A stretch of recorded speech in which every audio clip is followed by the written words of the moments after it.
Hi, this is Attorney Joe Flores, and welcome to Legal Minute Clinic.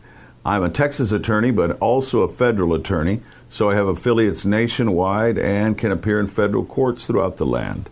We're going to talk about something that is very important to nurses, and it may affect you, and I hope it doesn't. But if you're arrested, you need to know your rights. You need to get legal counsel, and you also need to deal with self-reporting. So let's dive in right there.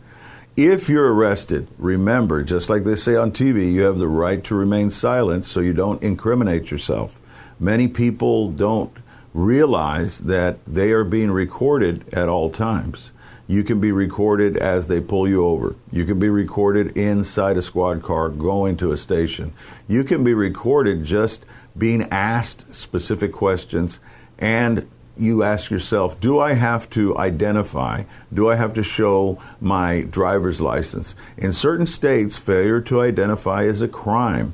If you do provide consent to search, they can look reasonably within the car. Subject to arrest, they can go through containers. They can go, which include the glove box and also the trunk. And also, when you are down at the station, you have and must invoke your right to an attorney. If you don't, they can question you. And let's say, after a time, they say, "You sure you want an attorney?" They can ask you again. And if you waive your right, guess what? They can talk to you, record your statements.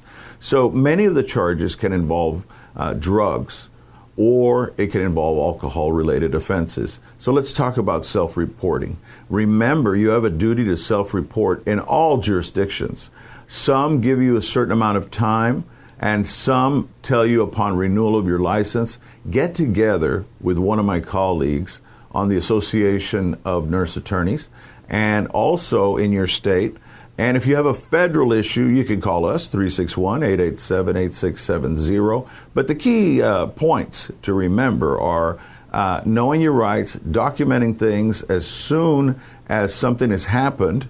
If you've been in a car wreck, for instance, and perhaps had a little something to drink and they're arrested for suspicion of driving while intoxicated. In most jurisdictions, you can refuse a breathalyzer, but in a lot of jurisdictions, they can get a court order for your blood, and that is becoming the standard in most jurisdictions.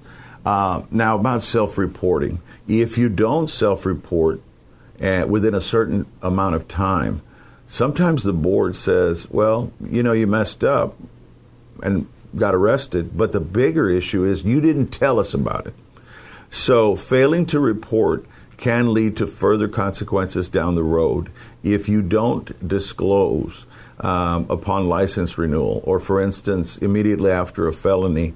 I would consult with a very knowledgeable healthcare attorney to get some advice on that in your area.